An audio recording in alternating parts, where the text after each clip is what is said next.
Assalamualaikum warahmatullahi wabarakatuh. Perkenalkan, nama saya Zulfaiza Ningati dengan NIM 2103010044 kelas N03. Baiklah, di sini saya akan menjelaskan teori belajar behavioristik. Teori behavioristik adalah teori beraliran behaviorisme yang merupakan salah satu aliran psikologi. Menurut teori behavioristik, belajar adalah perubahan tingkah laku sebagai akibat dari adanya interaksi antara stimulus dan respon. Dengan kata lain, belajar merupakan bentuk perubahan yang dialami siswa dalam hal kemampuannya untuk bertingkah laku dengan cara yang baru sebagai hasil interaksi antara stimulus dan respon. Teori behavioristik terdiri dari 4 landasan. Yang pertama, koneksionisme. Yang kedua, pengkondisian. Yang ketiga, penguatan. Dan yang keempat atau yang terakhir, operan conditioning. Menurut teori ini, yang terpenting adalah 1. Masukan atau input yang berupa stimulus dan keluaran atau output yang berupa respon. Stimulus adalah apa saja yang diberikan guru kepada siswa, misalnya alat perkalian, alat peraga, pedoman kerja, atau cara-cara tertentu untuk membantu belajar siswa. Sedangkan respon adalah reaksi atau tanggapan siswa terhadap stimulus yang diberikan guru tersebut. 2. Penguatan reinforcement adalah apa saja yang dapat memperkuat timbulnya respon. Misalnya ketika peserta didik diberi tugas oleh guru. Ketika tugasnya ditambahkan, maka ia akan semakin giat belajarnya. Maka penambahan tugas tersebut merupakan penguatan positif dalam belajar. Begitu juga sebaliknya.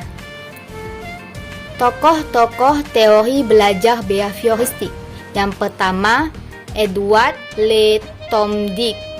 Yang kedua, Bruce Frederick Skinner. Yang ketiga, David Ausubel. Yang keempat, Robert Gardner. Yang kelima, Ivan Petrovich Pavlov. Dan yang terakhir atau yang keenam, Albert Bandura. Aplikasi teori behavioristik terhadap pembelajaran. Aplikasi teori behavioristik dalam kegiatan pembelajaran yaitu karena memandang pengetahuan adalah objektif, pasti, tetap, dan tidak berubah.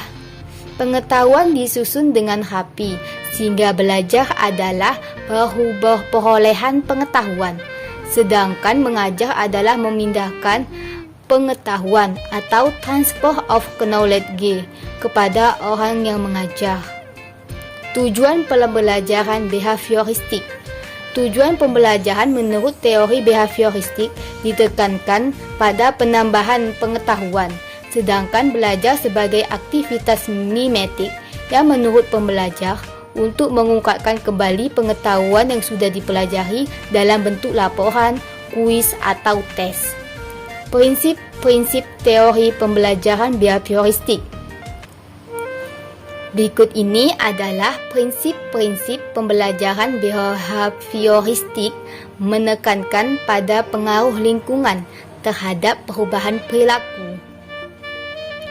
Yang pertama, menggunakan prinsip penguatan, yaitu mengidentifikasi aspek paling diperlukan dalam pembelajaran untuk mengarahkan kondisi agar peserta didik dapat mencapai peningkatan yang diharapkan dalam tujuan pembelajaran.